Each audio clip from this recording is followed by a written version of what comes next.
My name is Sean Ferris. I'm Derek Russo, and we're libertarians. Alright, so questions? What does it mean to be a libertarian?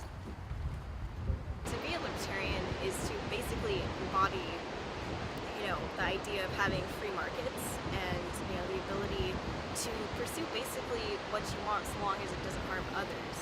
And the best way to, execute that pragmatically would be through capitalism, because that's the best way for somebody to, express their ideas and enact upon them, since, there's very little restriction and you can basically, cooperate with others in such a way to where you can really achieve those ideals. I mean, there's a lot of different ways to frame libertarianism. You can frame it in economic terms or political, but I think the one that speaks most to most people, that would get people personally, is just the personal ideology. I think if you can wrap your mind around that,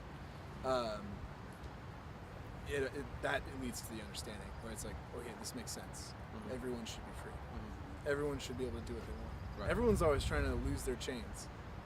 It's like the number one story from history, and why not do that? To be an independent person, to be able to make your own choices, free of other intrusions and other aggressions against you. You're just kind of free to do your own thing and make the world a better place. Yeah, generally speaking, freedom, autonomy, respect for others as far as that extent goes, and pursuing dreams is a big part of it for me. Are you implying that it isn't present in our contemporary society? I would say it is something that could always be pursued to a further extent.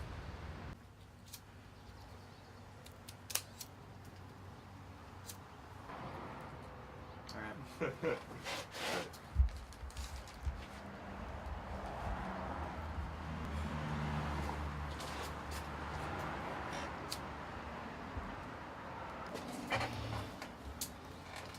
So as a libertarian, when is war ever justified?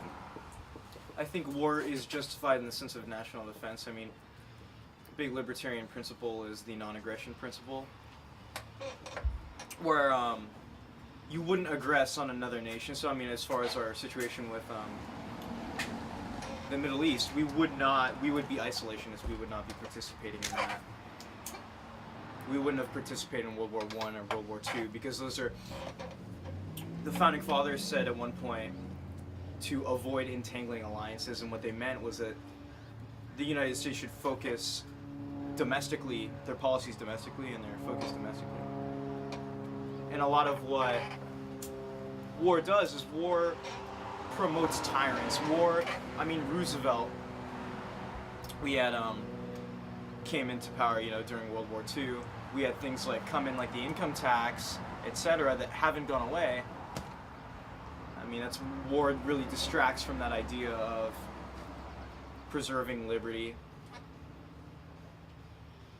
And I think war is a drain on resources. War revolves around this broken window fallacy, where a lot of people think that we got out of the Great Depression because of World War II, because we were manufacturing and destroying, and that led to business, that led to a demand for business. When really we don't look at the work lost. All the manufacturing we put into tanks is manufacturing that could have put into luxury goods, cars, etc. So, no, I don't think war is ever a good alternative. When would it ever be justified? Let's say if another nation's invading, you have the right to... Of course, yeah. Okay. That's what the federal government should be for, is primarily, enumerated powers.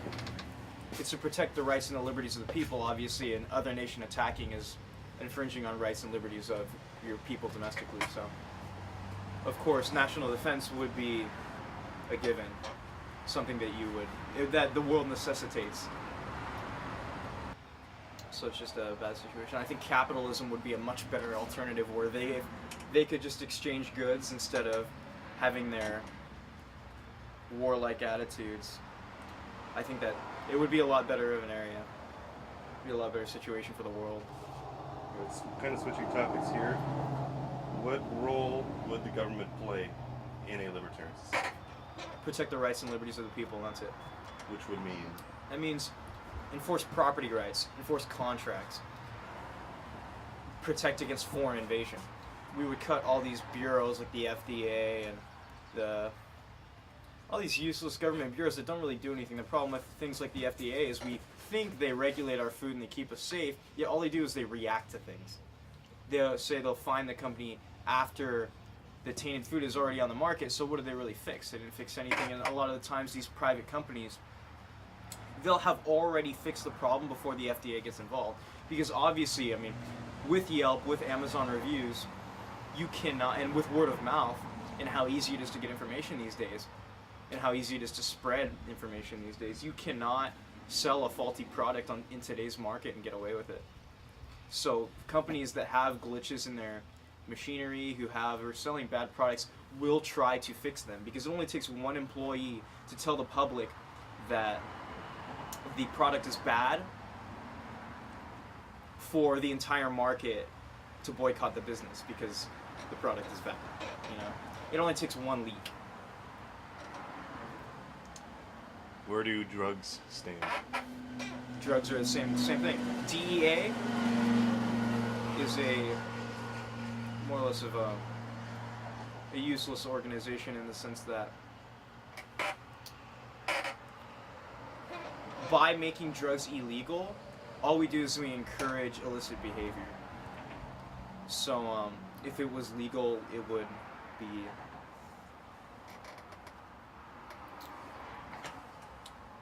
there would be a market for it. There would be producers. There would be manufacturers, and it would be overall. It wouldn't have to do with the cartels. We wouldn't have the crime element to it. Same goes for prostitution. Same goes for prostitution. Yeah, because if you a prostitute illegally, they string them out on crack. They don't care about them. With an illegalized prostitution system, they are employees, so they are entitled to the rights of employees in the sense that they can't be. They have a contract. They can't be manipulated and misused. One thing that tends to happen a lot when you make something illegal, if it's something that's very popular like drugs or like sex, prostitutes, there's going to be a market for it. When the government decides that it's illegal, all they create is a black market for it. If it's a black market, there's literally no regulation. So if you have no regulation, you are going to essentially decrease the quality of the product.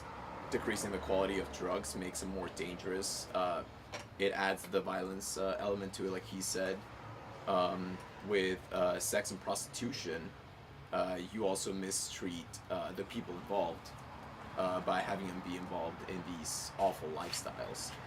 If it was something that was legal, it would be something that people wouldn't be afraid to approach under the view of the law. And that would actually make it a lot safer for all the parties involved, because you can't just go out and kill a hooker anymore. You can't just go out and kill your drug dealer and take all his drugs. Because it is legal, it would make it safe for everyone that does it. When you make these things illegal, good people tend to want to follow the law. That's not to say that all good people always follow the law, and that if you don't follow the law, you're not a good person. But it's a market that is more proportionally filled with bad people who want to scam you. And because it's kind of this closed society, you don't have the reputation element as much. People can get away with selling you crap drugs. They can't get away with selling, rat poison instead of a good quality ecstasy or something like that. Whereas if you had just a store selling these things, you feel safer, as opposed to some weird college kids you've never met in your life selling them to you. I think Ron Paul said this in a South Carolina debate for 2012. How many of you would start doing heroin if it was legalized? People already know about that, and but in a sense, when you make these things illegal, people don't know the effects of drugs as well. If if these things weren't so taboo, we wouldn't be afraid to talk about it. We wouldn't be afraid to share knowledge. Yeah.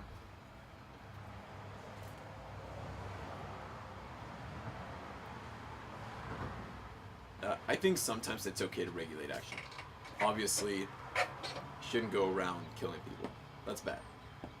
A lot of the time, people start trying to regulate people's morality. And I think that's where it kind of gets very iffy. It's a little bit too prescriptive for me to say that it's okay for the government to decide that people will not take this substance and place it in their body. Again, if it isn't harming anyone else that isn't involved, I don't see really an issue with that.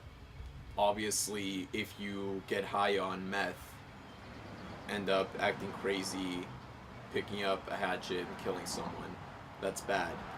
But I don't think that's bad because you did meth. I think that's bad because you picked up a hatchet and killed someone, you know? As far as the drugs things go, I don't think it should be not allowed for people to take them. I just feel it's unnecessary. And also a lot of the arguments for making drugs illegal is because you want to protect the people from ruining their lives with drugs. But as soon as you put them in jail, you basically just expedited exactly what you were trying to prevent. Let's say someone found out. Someone found, yeah, that would be fine, I would say, because that would be like owning the C chord. Whoever first invented the C chord made it illegal for everyone else to use.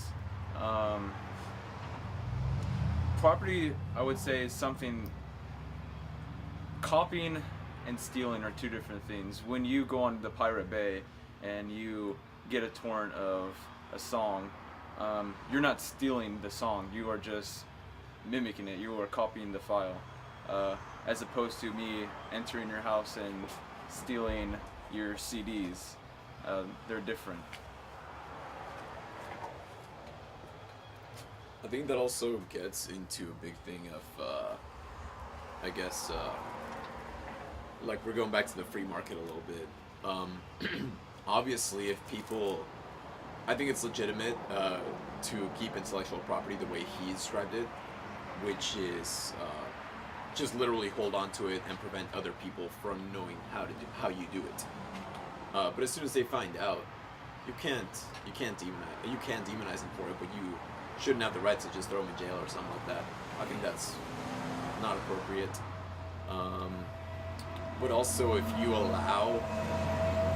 allow ideas to disseminate, if you allow people to have knowledge of your product, ultimately everyone wins, because when you have a lot of people owning the same information, they can also expand on it, they can innovate it, they can make a better product, and they can probably also drop the price. So ultimately, everyone that needs that technology in their everyday life ends up winning. That creates competition for the companies, and in that free market example, you just get everyone to benefit from it ultimately. Me as a libertarian, like safer gay marriage, I don't believe that the government should be involved in it at all. I feel like it's a private contract with two consenting individuals that just want to be together.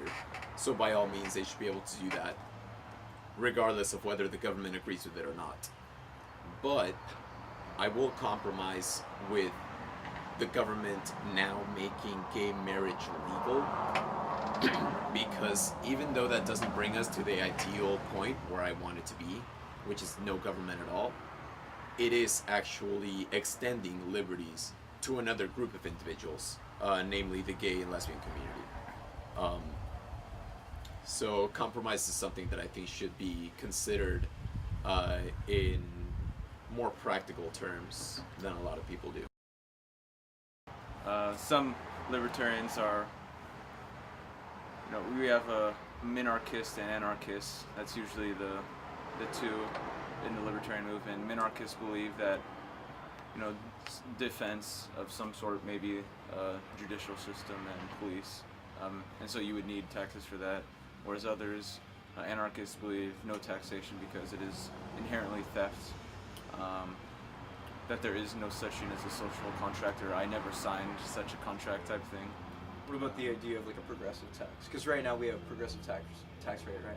Yeah. How do you feel about that? Is that innately wrong? I would say, if you were say a progressive tax system versus a flat tax system, I would prefer the flat. I would prefer none. I'm all for minimalizing the taxes. I would abolish taxes. Only income tax, or what about tax on goods? I think they're all inherently wrong, because it's not a contract. It's some third party imposing their will on a deal that's going between two others. Oh, sure. Oh, for like a police system, for example. Yeah. Well, like we have kind of now with housing, we have these more and more homes are coming into these community type things where you all live in this area and you agree to not put maybe certain things on your lawn or paint your house a certain way. You signed a contract to work in that community, and along with that, they may have a police force, like a homeowners association. A homeowners association. I think it would be far more efficient. It would be run like a business, whereas opposed now we have police brutality. Now, if you're doing business, you don't want to hurt your customers. Your customers are your source of livelihood. It's just like any other business. And the same could be said about a judicial system, or at large maybe some sort of national defense. Do you think there's a risk of monopolies in this society? No. I think it's a common misconception that free markets lead to monopolies. If anything, government intervention tends to lead to monopolies. There are a few examples in history, specifically within the United States, of monopolies popping up. I guess diamonds would be an example of a monopoly that exists right now, but diamonds are essentially a useless good. So the fact that there's a monopoly on them and they're very expensive doesn't really affect anyone's standard of living. There was a monopoly on aluminum for a long time, but the price was low, and despite there being a monopoly, it was relatively competitive. I think introducing more competition and allowing for people to enter the market without restriction is the best way at avoiding monopolies. And if they do happen to pop up, we've seen that they aren't particularly detrimental to consumers. Could you sculpt out how the government would function, if any? I think that's a really tough question. I don't really know where I land very specifically within the libertarian movement. In a minarchist sense, like very small government, they would exist basically to prevent fraud, to make sure that the rules of the game, of the economic game, are enforced, that property rights and contracts are enforced. I think it's possible that we could have a more anarchist system where law is privatized, but there's very little evidence to actually support that claim, at least in a modern sense. There have been, historically, there have been common law societies, but they existed a really long time ago, so it's hard to apply that to the modern world. I think it's possible that that would work better, but I don't know if it's pragmatic to say that or I don't know if it's realistic to say that that is the best solution when we don't actually know that for sure. But I think there's a possibility that a system of private law and private enforcement of contracts could work, and it could possibly work better, but not willing to say that that's 100%. So you're deeming libertarianism as the best way to function?